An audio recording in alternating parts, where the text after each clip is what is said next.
Alright guys, punta tayo ngayon sa Yamaha. Papa-service tayo, papa-FI cleaning. So tingnan natin kung anong ginagawa kapag nag-FI cleaning. So kapapalit ko lang nung oil ko, Motul. Nanginayang ako, 1 week pa lang. Hindi ko lang alam kung okay lang na hindi napalitan yung oil. Hindi ko alam kung pwede ba yan. Tingnan natin.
Guys, GCQ ngayon pero busy na ulit ang mga tao. Parang normal na ulit ang buhay. Ito, nagsa-traffic na ulit dito.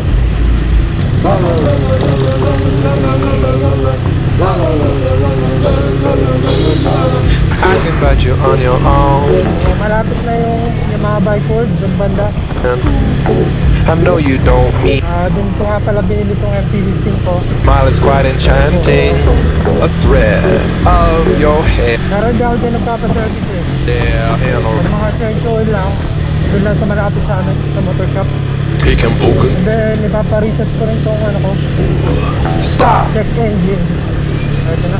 I know your hips turning around. Is your lost soul found? I can find it. I don't mind it. I'll be kind, give it slack before I wind it. But I don't mind it. I don't mind it. I don't mind it. I don't mind it. Hindi na tayo. I know I'm not the only one to have it Nagre ako ng BS1. Kaya medyo makintab siya ngayon eh. fun and feel a bit less. Okay guys, so hindi ko na video kanina sa Yamaha. Pinapabalikan ng July 8. Sorry. So itatry ko dito ngayon sa may Robinson. May motor shop dyan. So itatry magpa-FI and Dexter. Sa pinagpakabitan ko nitong Atom. And so there came a point in our evolution when we didn't guide life by distrusting our instincts So dito maraming COVID cases and had to pick it up and had Santa Rosa, Laguna. and discipline and push up Ingat-ingat na tayo dito.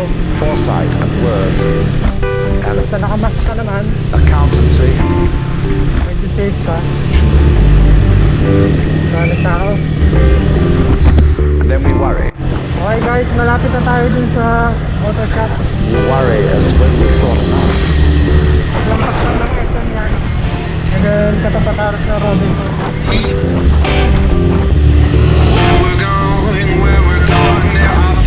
Tingnan natin kung bukas na sila.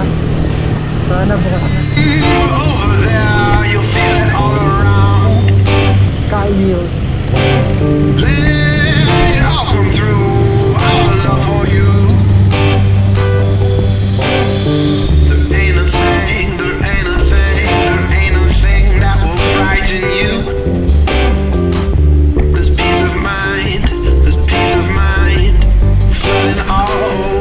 si Lexter. Ha? Bawal eh. Ate. FI cleaning pwede? Alright. Ay, pa si Lexter ah. FI. Ha? Ewan ko eh. Dati pa yun. Maingay. Check mo ulit.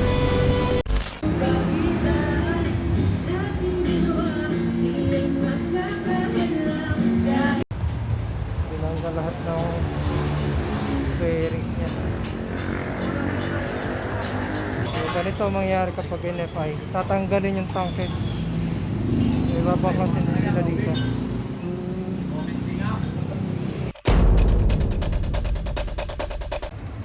Ba't saan ginagawa dito? Cleaning. Ha? Cleaning. Cleaning? Asan ba dyan yung ano? Kung nakita eh. Ayan. Yan yung palinis. Ayos na. Ano yung mga numbers niya? Seconds ko. Time ko ito. Ayan. Thank you. Ayan o. Nakadikit na o. Ang bilis ah. Alright. Ingat ba? Salamat pre. Ingat ah. Oh, balik na lang kami dito pag may ano. Yung kabiyo, magbalik din yung kakain. Yo, Kirby. Shoutout kay Lexter. Alright. Lagay ko sa content ko, FI cleaning. Wapo eh. Salamat ha. Sige.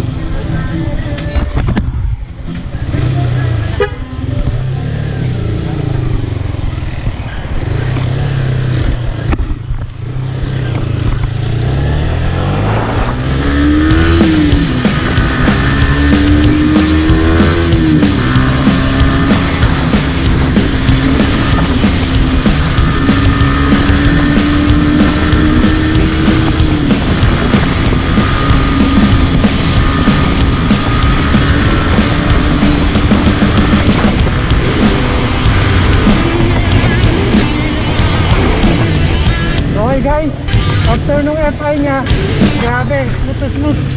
Ayos ah. Dapat daw, ng 12,000 kilometers ko ito pina-FI. Umabot na ako ng 15,114. Saka ko lang na pa-FI. Yun lang, inabot pa ako ng rev. Dal-dal kasi. So yun guys, may namit tayo doon. Parang EJ Dalyon. Shoutout. Sobrang smooth na ngayon ng makina. Sobrang lumambot din yung ano, yung clutch niya. Medyo malaki yung difference dun sa kanina kung hindi pa na-FI.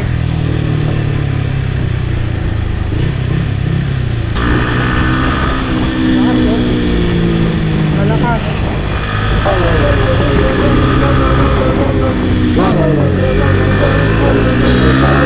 I can bet you on your own, like a flush red apple skin. I know you don't mean harm, but your smile is quite enchanting. A thread of your hair sewn with your needle stare, and a rhinestone glare away. A fiery love taking full control. It's follow me home. Stop. Look, are you hip to the sound? Are your hips turning round? Is your lost soul found? I can find it, I don't mind it. I'll be kind, give it slack So before yun guys, sobrang smooth nung na-FI siya. So sa mga magpapa-FI, sabi sa iyo mga kanina, 12,000 kilometers dapat magpa-FI na kayo. So case ko, 15,000.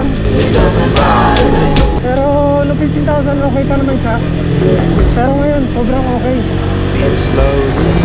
Nice. I just wanna have some fun and feel a bit less lonely.